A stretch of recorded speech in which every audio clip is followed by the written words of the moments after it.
From the little dial at the bottom of traffic lights, to the hole in lollipop sticks, and the clever cap on utility knives, here are 10 more everyday things you probably don't know the purpose of. Number 10. Utility knife caps.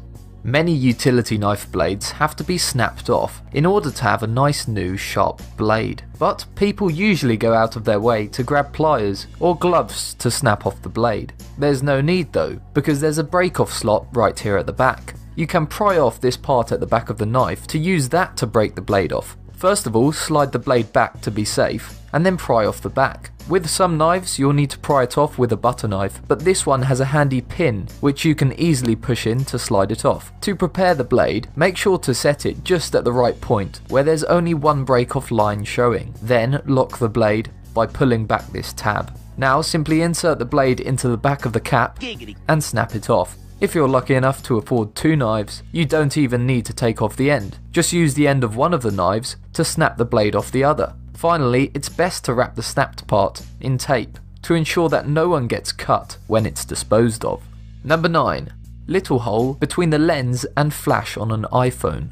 If you have one of the latest iPhone models, you've probably seen the little hole between the flash and the lens and wondered what it's for. It's actually a tertiary microphone. Yes, that's right. The iPhone has 3 microphones. The other ones are located at the bottom near the headphone port and on the front next to the FaceTime camera. On other phones they usually exist at the bottom. So why so many microphones on the iPhone, you may ask? The reason for it on the back is quite simple. It helps to capture sound better when you're recording a video than if the hole is facing out the front or side of the device. Also, it's great for noise cancellation, so the person on the other end can hear you crystal clear even if you're in a crowded bus. The end result is a more clear, crisp sound. Unless, of course, your phone case is designed to survive a nuclear apocalypse.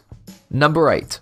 Button on lids. As a child, these buttons on drink lids can provide you with an easy 5 minutes of entertainment, but they actually serve a practical function too. Most of the buttons are labelled, whether it's the variety of hot drink or whether or not it's labelled as diet. These buttons are there to help you rid of the days of having to try all the drinks to figure out which one is yours. Instead, you just have to simply check the lid.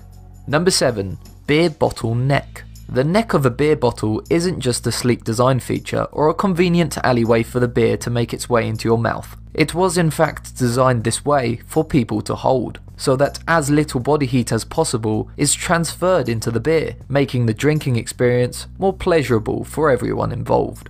Unless, of course, you happen to be the taxi driver who is taking you home at the end of the night. Number 6. Metal plate on a stapler. Most of you staple things without regard to the way in which you're binding the thing that's being stapled. Surprisingly, there are actually 2 ways to staple things. The way you're probably familiar with is the permanent method of stapling. It's the default setting on a stapler. Yes, there are actually settings on a stapler.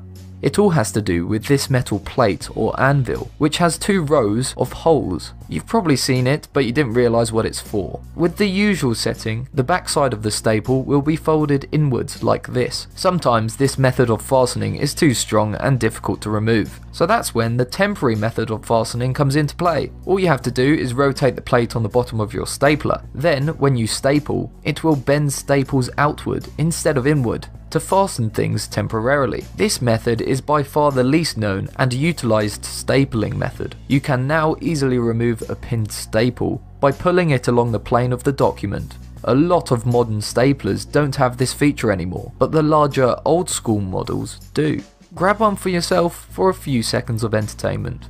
Number 5. The hole at the end of a lollipop stick. Even though this hole at the end of a lollipop stick looks like a hole on a flute or whistle, it isn't there to whistle through when you're finished with your lollipop. It's actually there so that a little bit of candy can melt inside the hole. Just think about it. Without the hole, the extremely low amount of friction between the stick and the candy could sometimes cause the candy to fall off if you're too vicious with your licks. It sort of then behaves like a hook, holding the candy more securely onto the stick, allowing it to stay in place until you're done with consuming your diabetes-friendly food.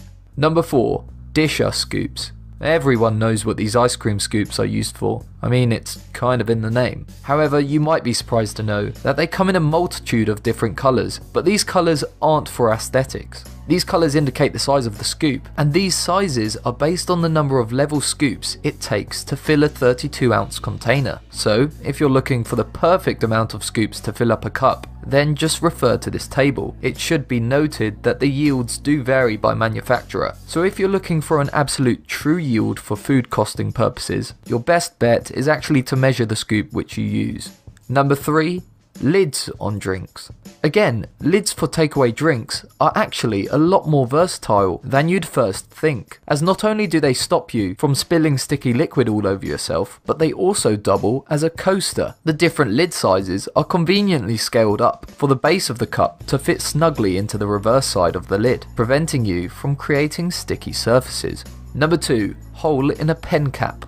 A common misconception about the hole in the end of a ballpoint pen lid is that it's there to stop the ink from drying up, or it's a whistle. That's just wrong. This hole is in fact there because many people, usually kids, have an obnoxious habit of chewing pen caps, which sometimes leads them to swallowing it. That's why the hole exists, so that if swallowed, the pen lid wouldn't stop the person from breathing. This also explains why there is also a hole in Lego heads. If the hole wasn't present, then the cap may land in your windpipe and may block the airflow, resulting in you choking. In fact, this is just one feature of writing instruments like pens that come under strict guidelines and certificates required for manufacturing. Already, estimates claim that 100 people a year die from choking on pen caps, so lots of preventative measures exist. Since being introduced, the hole in the pen cap has led to a decline in pen cap choking deaths. This isn't the only useful hole on a pen though, as the hole in the side or end of a ballpoint pen is designed to prevent a build-up of air pressure. This vent hole prevents a small vacuum from building up, which would stop ink flowing to the tip. It also prevents the pen from exploding during a change of pressure, such as on an airplane.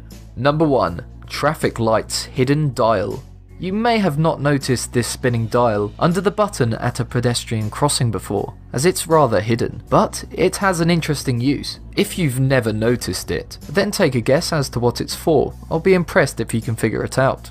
It isn't just something to keep bored children occupied, but actually exists as an indication to deaf and blind people for when the green man is showing and when it's safe to be crossing the road. Designed by the University of Nottingham, the dial spins when the lights show that it's okay for you to cross, although of course you must proceed with caution, as you never know when some idiot will be speeding around the corner.